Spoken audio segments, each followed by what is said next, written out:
Have you ever asked yourself why the universe would allow you to meet someone you can't have? Why it would create such a strong connection only to make it impossible to stay together? It's one of the cruelest feelings to recognize a bond so deep, so undeniable, and yet know somewhere deep inside that it can't be fulfilled. That no matter how much you both might want it, life, timing, circumstances, or even your own growth demands something else. And it's in these moments that we realize the universe doesn't always send us people to stay. Sometimes it sends them to awaken parts of us we would have never touched otherwise. Carl Jung believed that meaningful connections don't come from the rational mind. They rise from the unconscious. They are part of the self's unfolding, a way for the deeper psyche to call us toward transformation. When two souls meet and ignite something powerful, it's rarely about building a simple, easy life together. It's often about triggering the very growth that otherwise would have taken years or might never have happened at all. You meet someone, and suddenly all the things you thought were healed surface again. Insecurities you buried, wounds you pretended not to feel, dreams you abandoned long ago start whispering back to you. Now, it's not accidental, and it's orchestrated, and while part of you wants to hold on, to force the connection into something safe and permanent, another part, a deeper, wiser part, knows that the real purpose was never about possession. It was about awakening. The human heart craves certainty, belonging, permanence. But the soul craves growth, truth, awakening. And sometimes those two desires tear us apart inside. You can feel intense love for someone and still not be meant to walk a lifelong path with them. Love is not always a destination. Sometimes it's a doorway, and once you've stepped through, the door closes behind you. Jung spoke about synchronicity, the idea that events, meetings, and connections happen not by chance, but through the alignment of deeper realities. When you meet someone and feel an overwhelming recognition, it's not just chemistry. It's a collision of timelines, a meeting orchestrated by the unconscious forces that guide human destiny. The pain that follows is not a mistake. It's a necessary fracture in the shell you've built around yourself. You may think, if the universe wanted to teach me, why couldn't it do it without breaking me? Without giving me something so beautiful, only to take it away? But growth, real growth, rarely happens in comfort. It's the breaking, the longing, the unanswered questions that force you into depths you would have never explored otherwise. It's in the loss that you find yourself, or at least the parts you were afraid to face.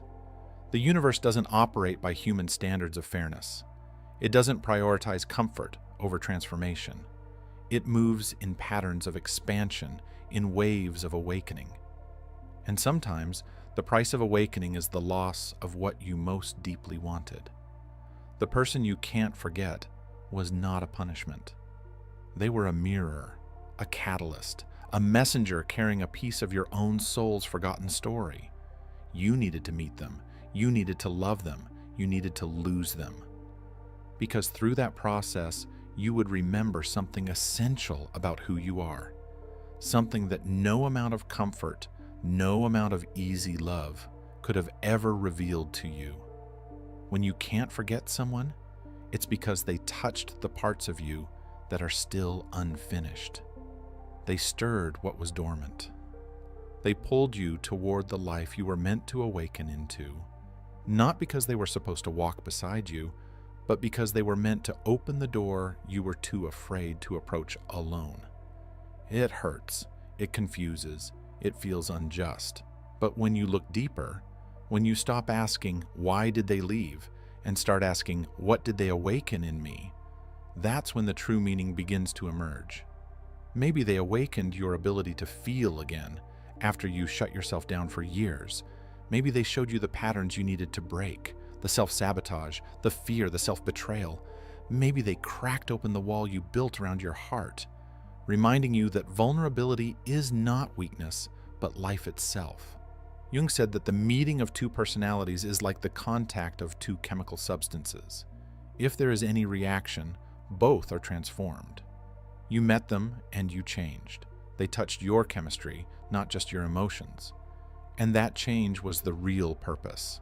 Not the fantasy, not the fairy tale, but the alchemy of the soul. You're not broken because you can't forget them. You're not weak because it still hurts. You're human, and your soul knows that some connections are meant to carve themselves into you, because the person you become afterward will never be the same. Maybe you weren't meant to be with them. Maybe you were meant to meet yourself through them. It's easy to believe that if a connection is real, it should work, that love should be enough, that mutual feelings should naturally lead to a shared life. But the truth is harsher and deeper than we want to admit. Not every real connection is meant for permanence. Some are meant to burn bright and leave ashes, not roots. The universe sends certain people to collide with you, not to stay, but to ignite something sacred and painful at the same time. They awaken your dormant longings, your deepest fears, or your unfinished healing. They walk into your life like a match to dry wood, and nothing looks the same afterward. You feel the burn, and you think you've lost something, when in reality, you've been set free from something you didn't even know was trapping you. Carl Jung often emphasized the importance of confronting the unconscious, the parts of ourselves we don't see, don't want to see, or can't yet accept. Love, especially the kind that feels faded yet impossible, forces us to meet these hidden parts. It brings the unconscious to the surface with brutal clarity. You see your neediness, your fear of abandonment, your idealizations, your wounds, and you can't unsee them. When two souls meet but cannot stay together, it's often because their meeting was about activation, not attachment. One soul needed to catalyze the other's growth. One needed to mirror back the unseen truths. And once the mirror does its job, the physical connection often dissolves, not out of cruelty, but out of necessity. You might think you failed because you couldn't make it work, but maybe succeeding would have kept you asleep. Maybe holding on to them would have kept you trapped in old patterns, unable to evolve beyond the self you were before they arrived. We often want relationships to be safe harbors, comfort zones. But many of the most important connections are storms, violent, beautiful, transformative. They tear apart everything false and leave you raw, exposed, terrified. And in that terror, you find your real strength. You find the parts of yourself you had buried under years of survival and compromise. Jung wrote that loneliness does not come from being alone, but from being unable to communicate the things that seem important to you. Meeting someone who sees you, really sees you, can be the most exhilarating and terrifying experience of all. You realize how much you've hidden, how much you've dulled your own edges just to fit into a world that demands safety over authenticity. Sometimes the universe sends someone who disrupts your silence, who forces you to confront what you've been suppressing, who breaks the false peace you've been clinging to, and while part of you wants to hold on to them, to make them stay, another part, the wiser part, knows they came to tear down your walls, not to live inside them. You don't lose a soul connection by losing the person. You lose it by refusing to see what it was meant to teach you. If you hold on to bitterness, regret, or resentment, you stay stuck in the wound. But if you lean into the pain, if you let it show you where you were asleep, where you were hiding, where you were afraid, then you transform. The universe does not send people into your life randomly. It sends lessons, awakenings, and mirrors. Every connection is a message. Some messages are delivered through love and stability. Others come wrapped in heartbreak and loss. But the sender is the same, the part of the universe that wants you to become who you truly are. You might meet someone who feels like home, but who is destined only to show you that home is something you must first build within yourself.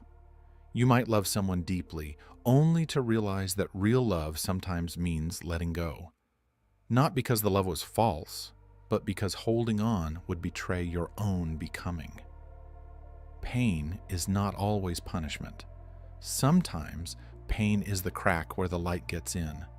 The person you can't be with, the one you can't forget, might have been the key that unlocked a door inside you, a door you didn't even know was locked. It's not fair. It's not easy. It's not what you wanted, but it is meaningful. And meaning, in the Jungian sense, is what the soul seeks most. When you feel the ache of missing them, remember, you're not just missing them. You're missing the version of yourself that existed when they were near. You're mourning the innocence, the possibility, the dream. But what you gained, the new awareness, the deeper self-knowledge, the awakened heart, cannot be taken away. You might never fully forget them. Some people leave imprints too deep to erase, but you can transform what their presence awakened in you. You can carry the lessons, the love, the pain, not as chains, but as wings. They were never sent to complete you. They were sent to break you open, to push you closer to your real self, to remind you that the deepest connections aren't about possession. They are about evolution. The universe doesn't send who you want. It sends who you need. And sometimes the soul you needed most is the one you couldn't keep. We often think that if something causes us deep pain, it must have been wrong. That if a connection doesn't last, it must have been a mistake. But the soul doesn't work like that. Jung understood that life isn't about finding perpetual comfort. It's about individuation, becoming the truest, deepest version of yourself. And the path to that self is rarely smooth. It's raw, it's disruptive, it's filled with encounters that tear you open so you can rebuild yourself on a more honest foundation. The person you can't forget wasn't a wrong turn. They were a sacred interruption. They didn't derail your life. They pushed you toward the life you were meant to live, even if it meant tearing apart the fantasy you once clung to. You didn't love the wrong person. You loved at the wrong stage of your growth. Or maybe you loved someone who wasn't ready to love themselves and therefore couldn't meet you where you needed to be met. And that's not failure. It's initiation. The universe sometimes sends you the wrong person at the right time, not to keep, but to awaken, to peel back the layers of complacency, to burn away the illusions you didn't even know you were trapped inside. It feels brutal because it touches your deepest hopes. The hope that love will heal all wounds, that connection will erase loneliness, that another person can anchor you to a place you can finally call safe. But no one can be your anchor. No one can fill the spaces you refuse to fill yourself. And the ones who leave are often the ones who reveal just how much you still have to return home, to your own soul. When you meet someone who awakens you, you feel alive in ways you didn't know you could. But when they leave, or when it becomes impossible, you're left standing in the wreckage, with the terrifying realization that the aliveness was never really about them. It was about you. It was always about you. They didn't give you something you lacked. They exposed something you already had. And now the real work begins, to nurture that spark without needing someone else to keep it alive. It's tempting to romanticize these connections, to believe that someday, maybe, things will align. Maybe they'll come back. Maybe it was all just bad timing. And maybe that's true. But clinging to the hope of reunion often blinds you to the real task at hand: integration. Taking what was awakened and weaving it into your own becoming. Jung taught that what you resist persists. If you resist the loss, resist the grief, resist the transformation, you stay trapped. You stay waiting, hoping, bleeding out in a story that already gave you everything it was meant to give. The universe doesn't waste energy. It doesn't send people into your life by accident. Every soul encounter, even the painful, unfinished ones, serves a purpose. And the sooner you stop asking, why couldn't we be together, and start asking, what was this connection here to show me? The sooner you step into your next evolution. Maybe they awakened your capacity to love more deeply than you ever have before. Maybe they triggered a rage you needed to face. Maybe they mirrored your hidden fears. Maybe they called out your truest self from the depths where you buried it. Or maybe, just maybe, they showed you how much more you were capable of becoming. Not every connection is meant for forever. Some are meant for ignition. Some are meant for resurrection. Some are meant for awakening. You can mourn the loss. You can grieve the future that will never happen. But don't lose sight of what you gained: a deeper understanding of yourself, a more honest relationship with your own soul. There's a particular kind of grief that comes when you realize the universe sent you love not to keep, but to transform you. It's quieter than heartbreak. It's deeper than sadness.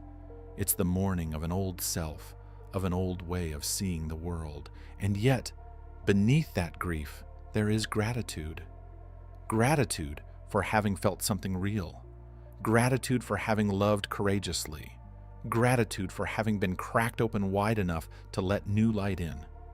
It's easy to become bitter, easy to blame them, to blame the universe, to blame yourself. But bitterness is just pain that refuses to evolve. And your soul didn't come here to stay bitter. It came to grow. You are not the same person you were before them. That is not an accident. That is the point. So maybe you can't be with them. Maybe you were never meant to be, but you can honor what they gave you. The fire, the courage, the clarity. They were a bridge, not a destination. A storm, not a shelter. A lesson, not a lifetime. And if you carry that understanding forward, if you let the love, the pain, and the awakening shape you without hardening you, then nothing was wasted. Then you didn't lose them. You found yourself. And that, above all, was the reason they came. Some connections were never meant to be easy. They weren't sent to fit neatly into your life or to offer you comfort without growth. They were sent to disarm you, to expose the places inside you that were still asleep, still afraid, still hiding. When you meet someone you can't be with, it tests everything you believe about love, about destiny, about what you think you need. It forces you to question whether love is possession, whether connection is about permanence, or whether perhaps love is more sacred than simply holding on. Carl Jung believed that we are drawn to the people who carry pieces of ourselves we are meant to reclaim. Sometimes those pieces come wrapped in joy, tenderness, and shared life paths. Other times they come wrapped in chaos, in longing, in separation. Both are real. Both are sacred. The one you couldn't keep was not a failure. They were an awakening. They came to remind you that your heart is capable of more than survival. They came to remind you that pain does not mean something went wrong. It means something mattered. There are moments when it will still hurt, when memories flash in ways you can't control, when a song, a place, a scent will bring them back to you for a moment, raw and alive. Let it, don't fight it. Pain does not mean you are broken. It means you have lived. And when the longing comes, instead of asking, why them, ask, what did they wake up in me that needed to live? The universe is not cruel, it is precise. It gives us the encounters we need, not the ones we think we want. It strips away our illusions so that something truer can be born. And often, the deeper the connection felt, the more powerful the transformation it demands. If you are mourning someone you cannot be with, honor that mourning. Honor the love, even if it didn't end the way you wanted. Honor the growth, the expansion, the pieces of yourself that were uncovered through knowing them.